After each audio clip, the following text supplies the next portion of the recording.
Hello, it is February, and I am 22, 22, not 4, but 22. 22 months on T, and that's pretty neat. Um, I don't know, don't really know what to tell you other than I'm 22 months on T, and that's exciting. Transitionally, nothing really has been happening. I mean, nothing to write home about, I guess. More hair. That's about it. More hair, and my torso keeps changing. Yay, that's neat. Um, since we're coming up to my 2 year mark, I have been doing a lot of thinking about whether or not I want to continue taking testosterone or if I want to knock that shit off because things are weird. Um, Not in general. I mean, my body and my health and my everything is fine. I went and had my blood work done. Everything's okay. Um, my MCV count is a little high, which could indicate some liver damage, but that's also fully possible that, that is a side effect of drinking like a college student for 10 years. So, um, but other than that, like everything's fine. It's not something to worry about. But um, I guess disclaimer on people who don't want to know about my junk, you should probably navigate away from this video. Um, but as far as my junk goes, like orgasms have started to result in like unbearable period cramps, which I understand. I get why that's happening. When a female bodied person has an orgasm, the cervix kind of rattles around in there, and testosterone sometimes um, results in vaginal atrophy, which is definitely something that I'm currently dealing with, and it's weird, and I don't particularly care for it. I shouldn't have to experience painful orgasms. However, there may be a way around that. Um, I really need to start looking into these vaginal moisturizers, and maybe that'll help. Um, I also need to start thinking about what I want to do with my uterus anyway. If that's something that I just want to remove completely. But if I go that route, then I'm pretty much heavily reliant on hormones for the rest of my life, and I don't know how I feel about that. I don't know. It's a whole situation. Um, but that being said, transitionally, I feel good. Um, I do these speakers panels for the LGBT Resource Center over here at my university, and somebody asked me about my transition. They said, "Well, do you feel healthier now?" And I said, "Oh yes, absolutely.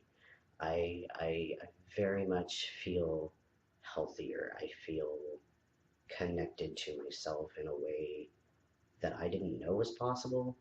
Um, and that's really really hard to ignore when I'm making these decisions.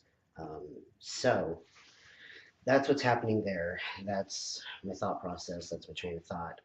Other than that, I really don't have much to tell you guys. Uh, I mean, I could go on a rant about cis privilege. That's really what's on my mind these days. Which I don't know. I feel like so many other YouTubers have touched on cis privilege that I don't necessarily need to. But I think I think what I do want to touch on is the art. I mean, I guess I want to talk about these cis allies that get defensive when I point out that something that they have done is wrong. Um, they mean well, and I get that. And their argument has always been, "Oh well, I don't know what I don't know, and why are you upset with me?" Um, my response is, first of all, I'm not upset with you. I'm correcting you. You're right. You don't know what you don't know. So when I tell you what you don't know, your response should just be, I'm sorry, and move on.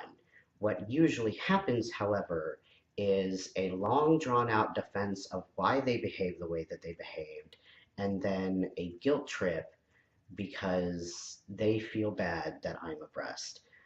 Which then, and this is the thing that gets me, that then puts me into the position of having to soothe a member of the oppressive group. Uh, this is not okay. First of all, you're making trans oppression about cis people. That's not okay. Second of all, why am I, as the oppressed individual, now having to stroke your ego and make you feel better because you feel bad that I'm oppressed? That doesn't make sense to me, and I'm really not okay with it.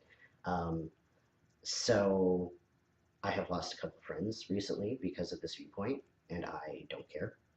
Um, I feel like people who get angry with me over this mindset are the same people who expect me to be the open walking trans encyclopedia.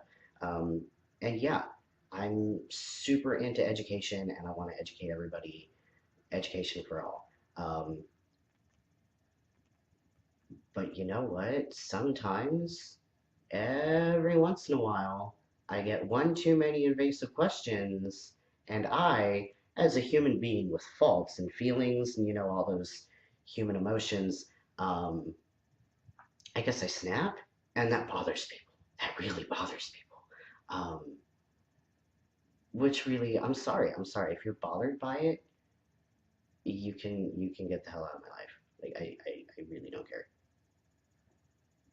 So, um, yeah, that's been kind of a situation, and I really just want to reaffirm, it's not necessarily the problematic comments or the invasive questions that's the problem.